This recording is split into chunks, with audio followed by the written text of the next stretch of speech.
He's not on the wheel of his lead out. And this is a fantastic effort there by Ramon Sinkeldam.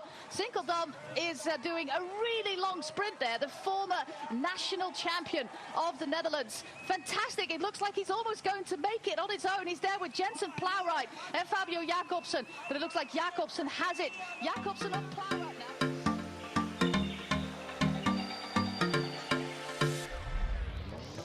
I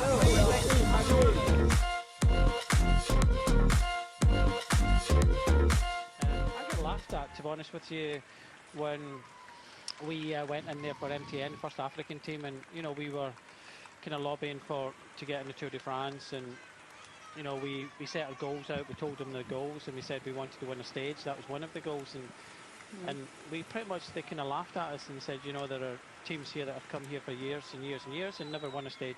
So when I'm sprinting for that, if I can interrupt you, when I'm sprinting for that intermediate 100-kilometer point, 150 euros there for the rider with number 172, that is Rasmus Wallin. He is going to UNOX next year, and I don't know if that was in your first year. I don't think it was the first year of MTN Quebec, but one of the best stages that I ever got to commentate on in the Tour de France was that one by Stephen Cummings. We just had the 100k sprint. Yeah, it's not 100,000 euros that you get for it, just 150. But Rasmus Wallin won it. We've talked about this before, Brian, that if you're 22 and you don't have the results, 5. But that is something that the UCI doesn't want anymore. Yeah, it's down to the team ranking now. So, you know, you know, that's where Alpes and Duconi got all the invitation last year. They were top of the leaderboard in the second division team, so they automatically got the opportunity.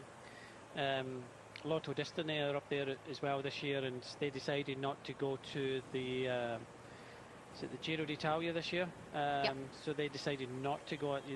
You know, you have got a choice at second division if you do get that wild card. But yeah, I think it's right that the top ranked teams get automatic, and then there's a kind of fight between the next ones, but you have to be up there in the team rankings. You cannot come from nowhere. But I used to like that, and you know, that teams, you know, would be put in, but no, well, just riding around and my son was racing.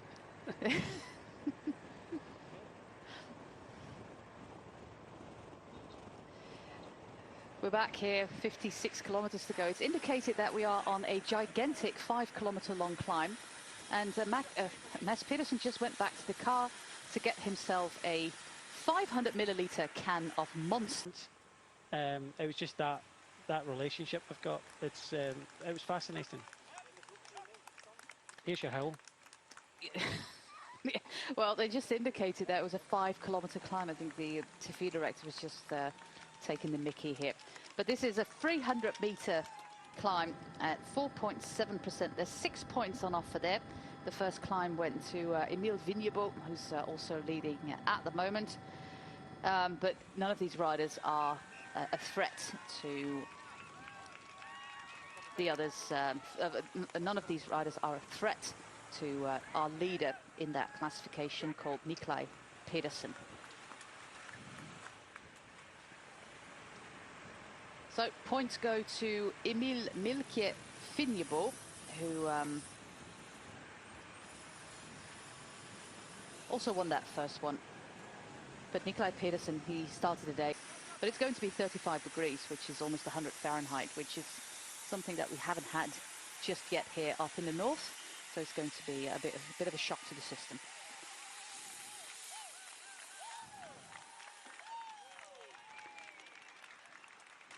A lot of people here as we are making our way to the next King of the Hills. And with the next climb, it's the perfect moniker because it's 300 meters, 4.3% average, and our breakaway, we're almost there. That is the last categorized climb of this year's Post Rund Denmark, Tour of Denmark. So have a nice little view here on the peloton. Ricardo Luca.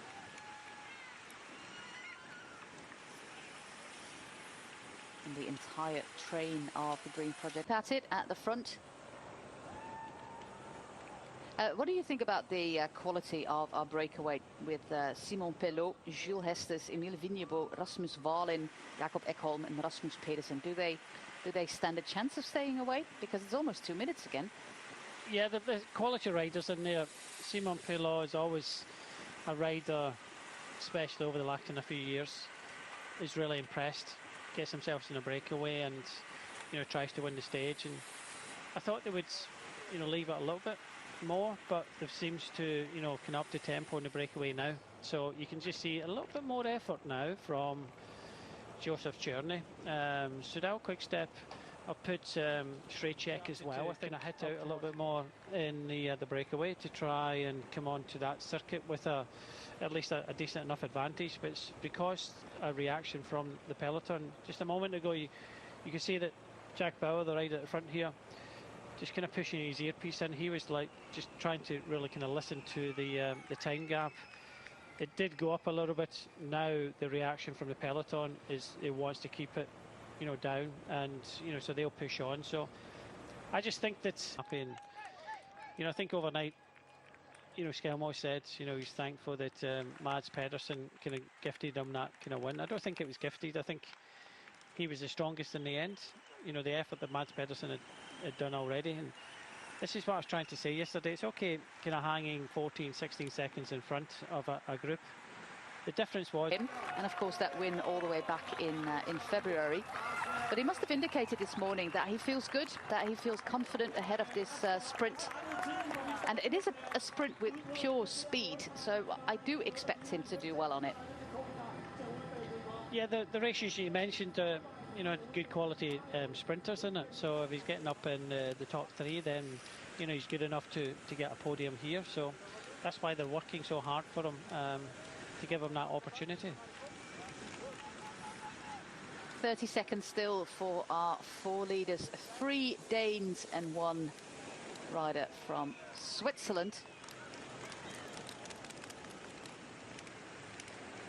But if they glance over their shoulder, they can almost touch the peloton. Still led there by Uno X. Søren Werenskjold, he's not wearing any distinctive jersey.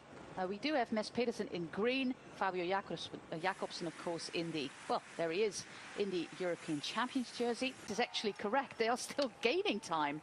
I was looking at that, even with Tim de Klerk. If that's right, that's 28 seconds, then it needs a really concerted effort now. So there's not enough firepower at the front of the peloton at this moment to bring these riders back. They're hanging on here, and so there has to be a change. There has to be a call from some of the teams. If you want it to be a sprint, it can still be a sprint, but you need to bring these riders back. Tim de Klerk on his own there, Sharmig trying there. They're trying in desperation. This is going to go down to, you know, too close for comfort for, you know, the teams that be going for a bunch sprint. We can see that Søren Werenskjold is already up there, the hippo of Mondal.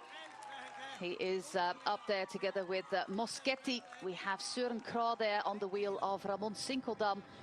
Fabio Jakobsen, of course, being brought to the front. He's a little bit further back at the moment. Mads Pedersen is in that green jersey, so he's not in the normal colours of the Lidl track team. And now the sprint preparation have started. 1.5 kilometers to go. We have Fabio van der Bossen at the front now for the Alpecin de Koning team.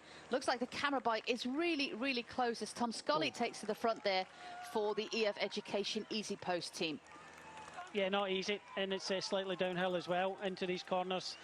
You know, we got pulled out foot there by, you know, EF Education Easy Post there, so not easy. Got him in the right potential place there and lost it, but Jakobsen is there, just leaning on Pedersen a little bit now. So a lot of movement here. This is getting a little bit dangerous. Yeah, everybody's trying to move up, and it's a battle here. We also have the Polish champion Jakobsen going all the way on the outside now, where his teammate is way, way ahead. We have Pedersen there in the green jersey. I'm looking for Verenskjold is all the way on the outside. This is the first of 2 turns into the final kilometre. 4 hours on the bike in this 4th stage. There is a fantastic lead out again by Michael Merkur, but where is the European champion? He's a little bit further back. He's not on the wheel of his lead out. And this is a fantastic effort there by Ramon Sinkeldam. Sinkeldam is doing a really long sprint there, the former national champion of the Netherlands. Fantastic. It looks like he's almost going to make it on his own. He's there with Jensen Plowright and Fabio Jakobsen, but it looks like Jakobsen has it. Jakobsen or Plowright now. It's going to be Jakobsen. Another one for him, but Jensen Plowright. And what a phenomenal lead out there for Ramon Sinkeldam. But the New Zealand youngster was so close there. I would have liked a helicopter shot though, Brian. Yeah, that was a crazy sprint, but the favourite won in the end. She said, you know, it was good there for Sinkeldam. He went very early, but Plowright, good enough. Little Sproul does he get 4 seconds in that uphill finish? It might just get 4 seconds, or it goes to Plowright. Plowright, yeah, on the inside there. So a look, young man it was from easy enough for Jakobsen in the end.